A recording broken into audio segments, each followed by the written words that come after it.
All right, let's take a look at the top half of the Premier League table, which is interesting because our supposed match of the week features the team that's in 10th against a team that's not even in the top half of the Premier League table. That, of course, from Manchester United, who are hosting Spurs on Sunday at Old Trafford. Here's a look at the odds. Manchester United, slight favorites at home, despite their disappointing draw against FC Twente on a Wednesday. Of course, Spurs against Karabakh, slightly more successful in their dominant performance in the Europa League, though some concerns there with Heung-min Son limping off. Here's some of the predictions for Sunday's game. Again, Manchester United at home. Robbo's got United winning 2-1. Frank and I have gone for a draw, and Shaka Hislop is a man out on an island picking Spurs to win by a final of 2-1. Frank, you've gone with a 1-1 draw here. Why? Is it just because you don't have any faith in either of these two teams and you can't pick a winner? Because that's why I picked the draw.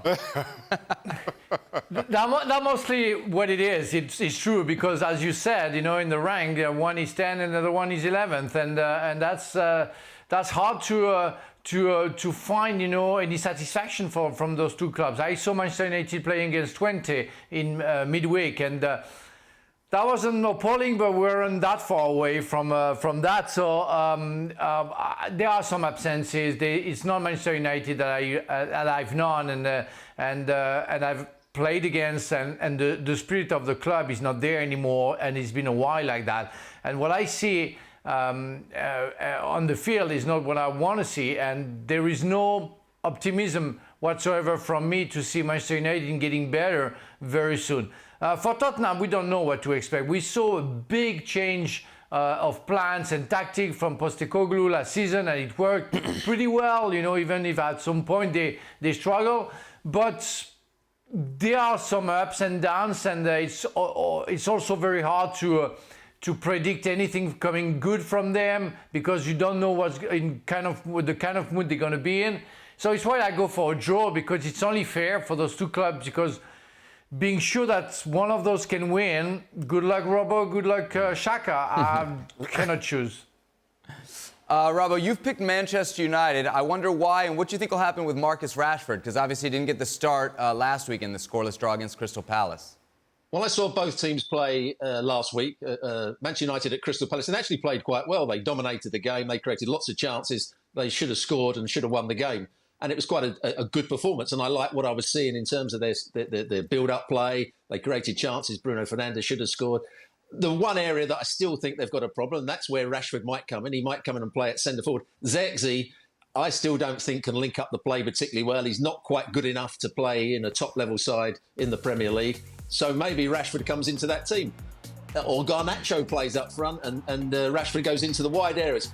When Manchester United play at their best, they play quick football. Garnacho making runs, Rashford making runs, Giello making runs when they win the ball back from deep areas. We saw that in the cup final.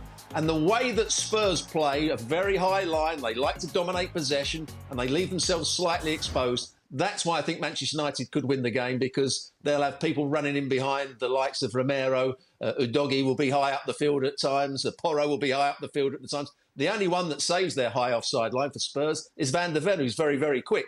And it's also important that the two midfield players who play for Spurs have to do a very good defensive job. If they don't do that, then I think Manchester United will win the game. But Rashford could be an important player in this match. Is Erik ten Hag getting it right with Rashford?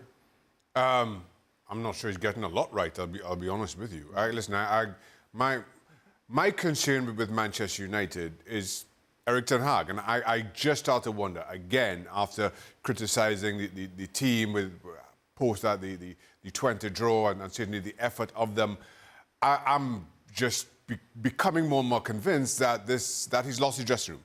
That players are I'm sure they have been questioning him for quite some time and have just totally lost faith with him. I think you counter that with Postecoglou, and while he still has some figuring out to do himself, I feel that the players are still wholly behind their manager. And so for me, Spurs are trending in the right direction, only just, while Manchester United are trailing similarly just in the wrong direction. Looking at the schedule here upcoming for Manchester United, you got Spurs, then you're away at Porto in Europa League, and then you're away to Villa, a game you told me before the game you thought Manchester United would be an underdog in that game. You didn't think that they would be the favorites. Frank, I'm looking at this run-in before the international break. Could we see even more pressure, if that's possible, on Erik ten Hag come that first week of October with this schedule? Well, I really think that if he doesn't get any points, and it's possible from there, or even if he wins against Spurs but loses at Porto and against Aston Villa, just before the break, international break, I think we could say goodbye to Ten Hag. It could be the opportunity for the board to pick somebody else and to recognize that they were wrong to keep him because they won the FA Cup. So it doesn't work. I don't think it's gonna work, and maybe it will be the time and the opportunity to make a change. They might already think about it and anticipate it. But yeah, if they don't have a good result, meaning winning against Spurs, drawing against Porto, and maybe drawing against Aston Villa, I don't see how Ten Hag can survive. Robbo, how likely do you think that over the next 3 games Manchester United gets through unscathed? And if they don't, do you think it costs Ten Hag his job? Well, I've just said that they're going to beat Tottenham, so that would be 3 points that gets him off the hook for a little while. But he's obviously a manager under pressure, and the way he talks to the press now, the way he looks on the side of the field, he looks like a man under pressure. He's going on the offensive, and it's not really working for him, And I've also got to look at the board. They've come in, and who are these wonderful people? That when do we start questioning them? When do you start questioning the likes of Dave Brailsford, who one government minister said he should never be anywhere near any sports company in England? You've got Wilcox. He's meant to be some guru on the football side of it.